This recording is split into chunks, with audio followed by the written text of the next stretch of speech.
In 1919, Britain stood taller than any empire in human history. Its flag flew over a quarter of the planet. Its navy ruled the seas. Its currency sat at the center of global trade. If you want to understand how a superpower commits financial suicide without firing a single shot, subscribe now. Because this story is not about defeat in war, but collapse by policy. What makes this story dangerous isn't that it's old. It's that the same logic is still being used today, quietly, confidently, and at enormous cost to ordinary people who never agreed to the deal. Because the fall of the British Empire didn't begin with bombs or rebellions. It began with a decision made in quiet rooms, by men who believed money mattered more than people. After the First World War, Britain emerged victorious, but hollowed out. The war had drained its treasury, shattered its industrial base, and left it drowning in debt, especially to the United States. Factories that once fed the world were outdated. Coal mines that powered the empire were uncompetitive. And millions of soldiers returned home to an economy that could no longer absorb them. Yet instead of adapting to this new reality, Britain tried to resurrect the old one. The pound sterling had once been as good as gold, literally. Before the war, it was fixed to gold at a rate that symbolized imperial strength.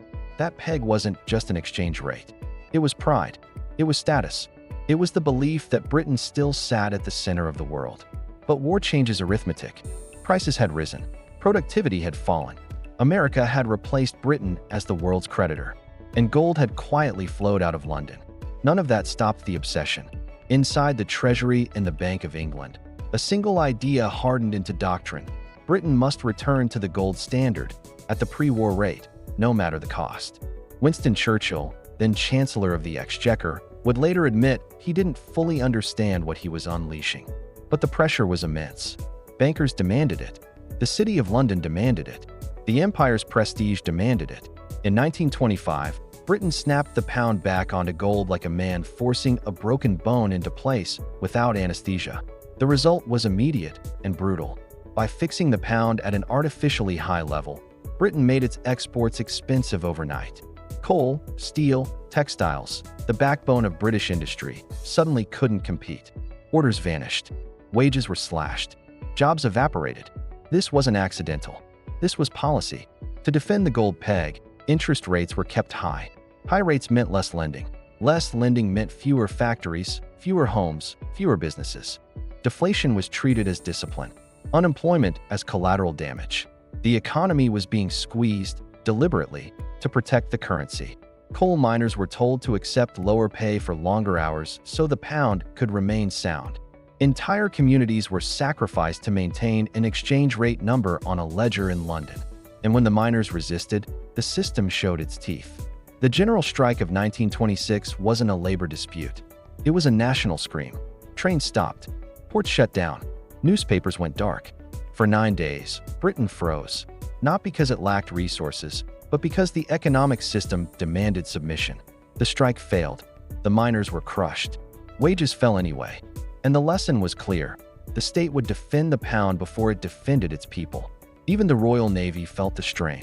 In 1931, sailors at Invergordon refused orders after pay cuts were announced. This wasn't revolution. It was desperation. Markets panicked. Foreign investors began dumping sterling. Gold reserves drained rapidly.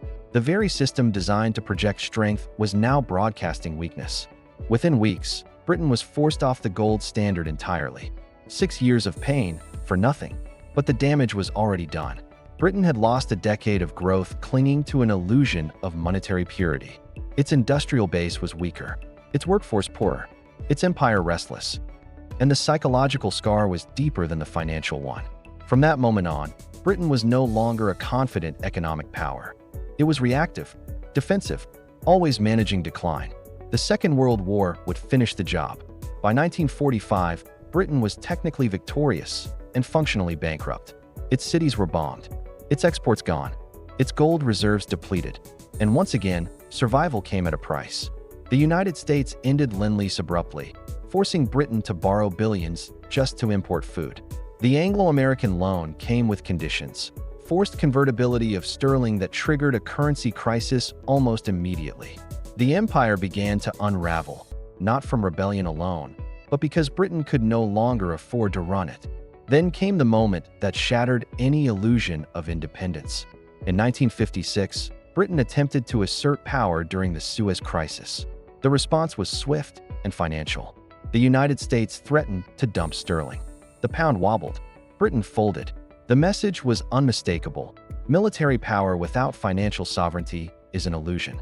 From that point forward, Britain entered a cycle economists would later call stop-go. Stimulus followed by austerity. Growth choked to defend the currency. Booms aborted before they could mature. Industry withered. Investment lagged. Productivity stalled. By the 1970s, the condition had a name: the British disease. Inflation surged. Unions fought to keep pace with rising prices. The government imposed wage controls. Electricity shortages forced a 3-day work week. Britain, once the workshop of the world, couldn't keep the lights on. And finally, the humiliation. In 1976, Britain went cap in hand to the International Monetary Fund. In exchange for a bailout, it accepted external oversight of its economy. A former imperial power had surrendered economic sovereignty, not because it lost a war, but because it spent decades prioritizing currency prestige over productive strength. This wasn't inevitable. It was chosen. A slow-motion collapse driven by fear of appearing weak, even as the foundation rotted beneath. Britain didn't lose its empire in a single generation. It liquidated it, piece by piece, in defense of an idea about money that no longer matched reality. And that's what makes this story dangerous.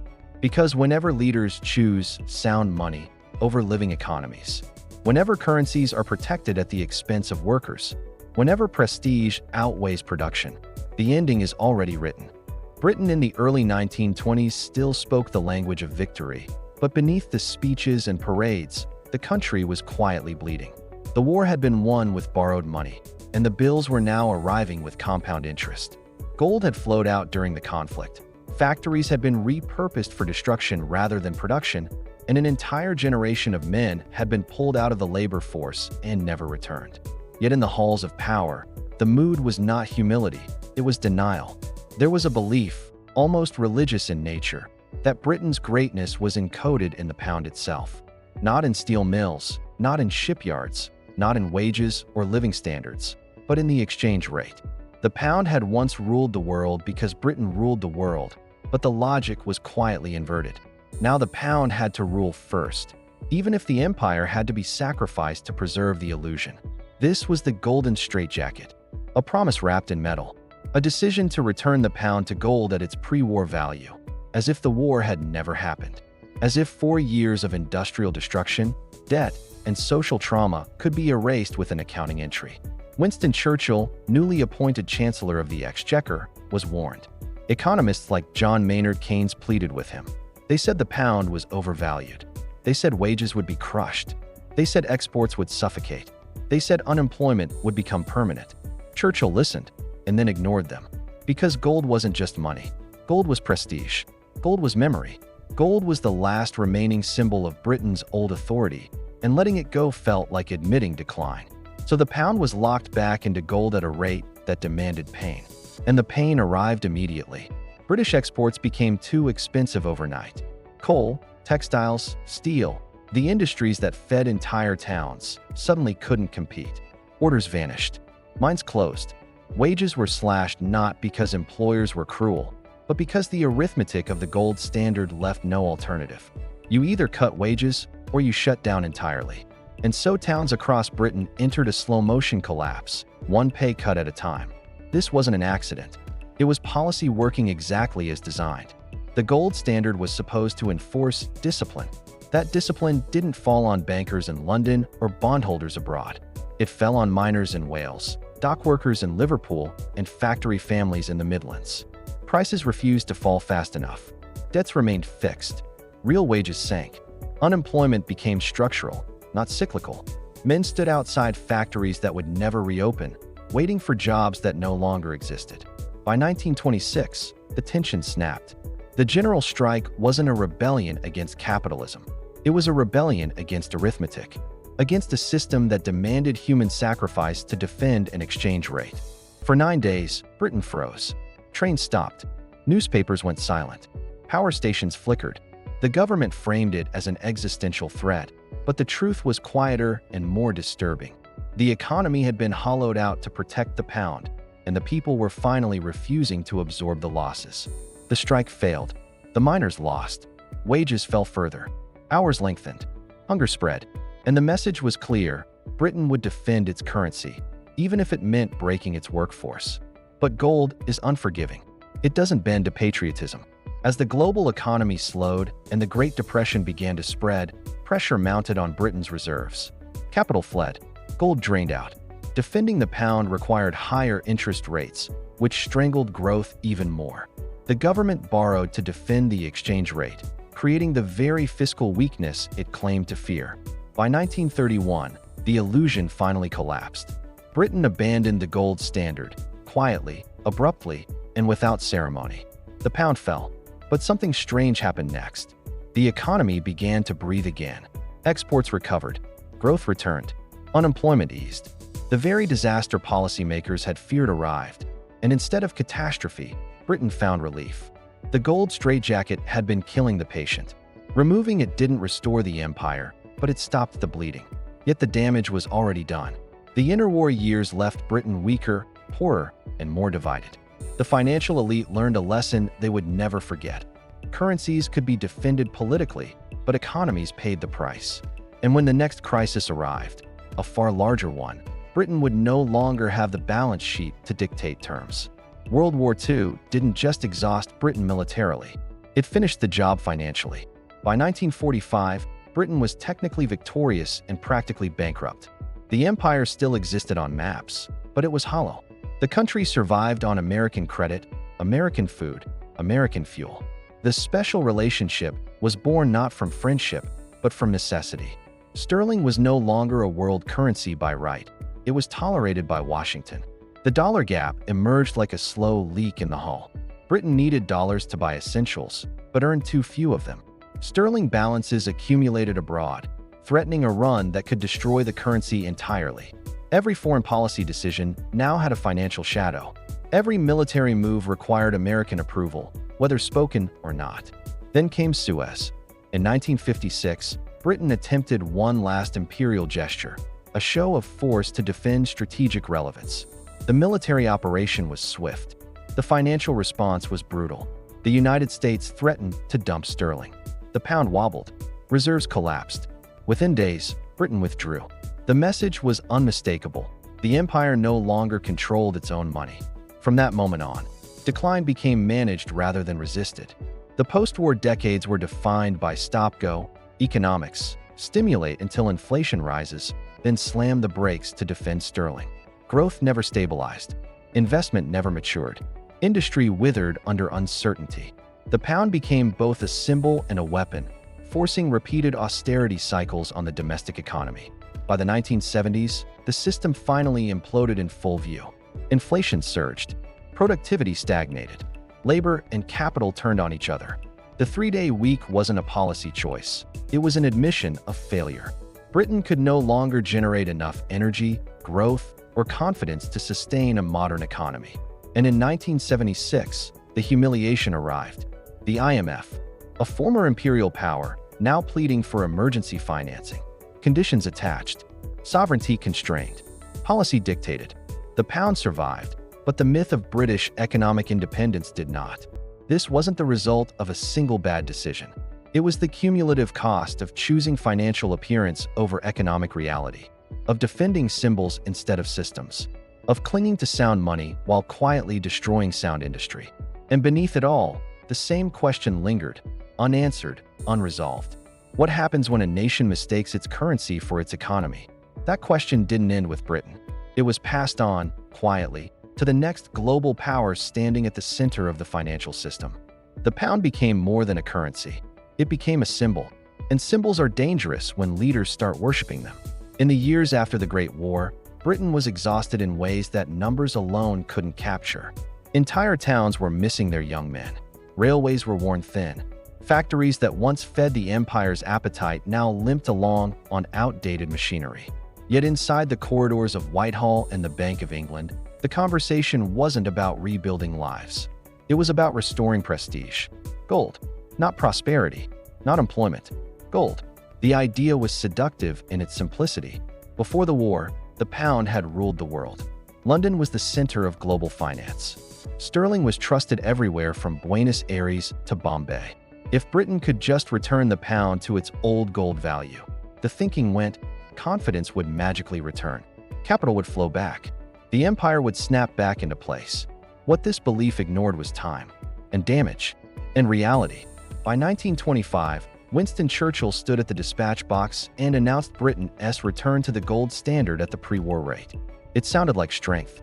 It was framed as discipline. Newspapers applauded. Bankers smiled. But beneath the applause, something cracked. That old gold price meant the pound was now brutally overvalued. British goods instantly became too expensive for the world. Coal, textiles, steel, the lifeblood of industrial Britain, were suddenly priced out of global markets. Orders dried up. Exports slowed. And when exports slow, wages come under pressure. When wages fall, households suffocate. The economy didn't collapse overnight. It tightened. Quietly. Relentlessly. Coal miners felt it first. Their wages were cut again and again to keep exports competitive. Longer hours. Less pay. Entire communities pushed to the edge so that a number on a balance sheet could be defended in London. The mines weren't just workplaces. They were towns, identities, generations layered underground. And now they were being asked to bleed for gold. By 1926, the tension snapped. The general strike wasn't chaos out of nowhere. It was a pressure valve exploding. Millions walked out, not to overthrow the state, but to survive it. Trains stopped. Newspapers vanished. Power stations fell silent. Britain, the empire that once ruled the seas, was frozen by its own economic decisions. What terrified the elite wasn't the strike itself. It was what it revealed. The system no longer worked for the people who powered it. Even after the strike collapsed, the damage lingered. Trust was gone. Productivity stagnated. Investment fled not because Britain was weak, but because it was rigid. The gold standard turned economic policy into a straitjacket. No flexibility, no relief, no mercy. Every downturn had to be endured. Every shock absorbed by workers, not softened by policy. Then came the global storm. When the Great Depression hit, Britain was already wounded.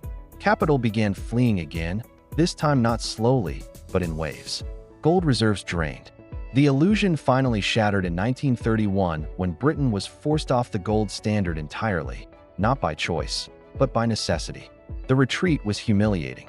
Yet here's the irony no one likes to talk about. The moment Britain abandoned gold, the economy began to breathe again. Exports recovered. Interest rates fell. Growth returned in pockets. The gold standard hadn't saved Britain's prestige, it had been strangling it. But the lesson wasn't learned. Because the problem was no longer just gold. It was mindset. Britain had locked itself into a belief that financial credibility mattered more than industrial strength. That defending the currency mattered more than rebuilding the economy beneath it. And that belief would haunt the country for decades. War debts piled up. The empire's revenues weakened. And when the Second World War arrived, Britain fought it on borrowed money, American money. Lend-Lease kept the lights on, but it came with invisible strings. When the war ended, those strings tightened. Sterling was forced into convertibility. Dollars drained out. The famous dollar gap opened like a wound. Britain was winning wars, but losing balance sheets. By the time the empire began dissolving, it wasn't just colonies slipping away. It was financial power, industrial relevance, confidence itself.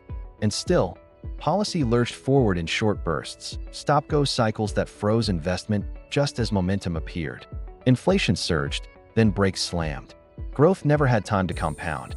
What economists later called the British disease wasn't a mystery.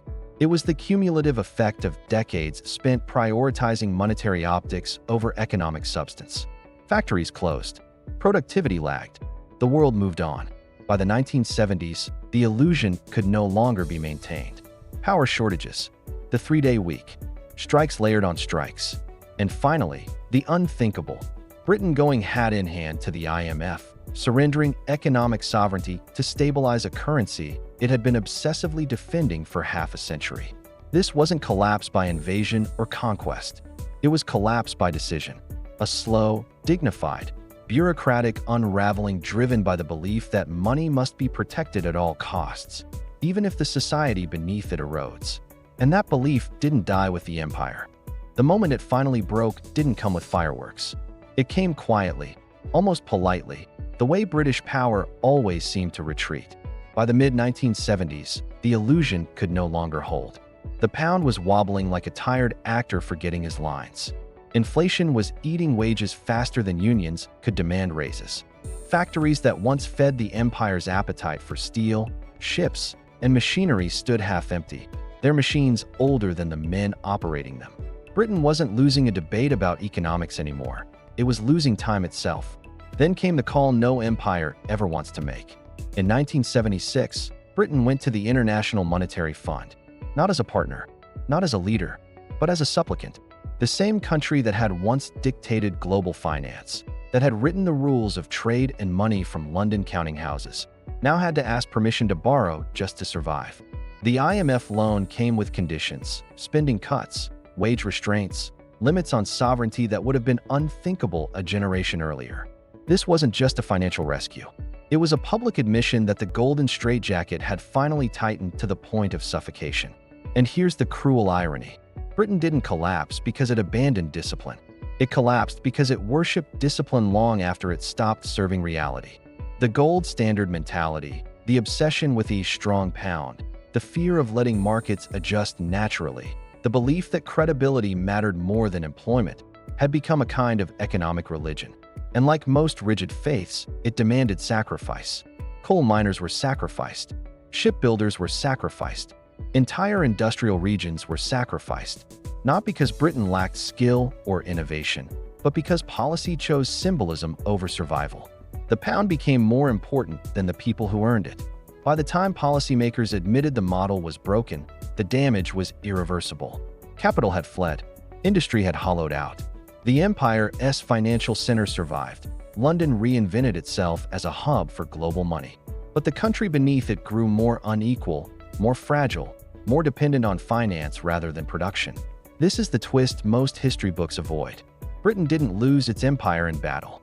It lost it by choosing a monetary identity that no longer fit the world it lived in. By clinging to yesterday's rules, it guaranteed tomorrow's decline. And the warning doesn't belong to Britain alone. Every nation that prioritizes currency optics over real economic vitality walks the same narrow bridge. Every government that chooses credibility for markets over stability for citizens risks repeating this story with different accents and different slogans. The names change: gold standards, fixed pegs, austerity frameworks. But the mechanism is always the same. When money becomes a symbol instead of a tool, it turns from servant into master. The British Empire didn't collapse in a single year. It slowly agreed to its own shrinking, one policy, one compromise, one temporary measure at a time. By the time the consequences were undeniable, the empire was already history, living only in photographs and borrowed nostalgia. That's the quiet danger of economic suicide. It rarely looks dramatic while it's happening. It feels responsible, sensible, adult, until one day, the bill arrives. If you want to understand how money, power, and pride quietly shape the rise and fall of nations, subscribe, because this story is far from over.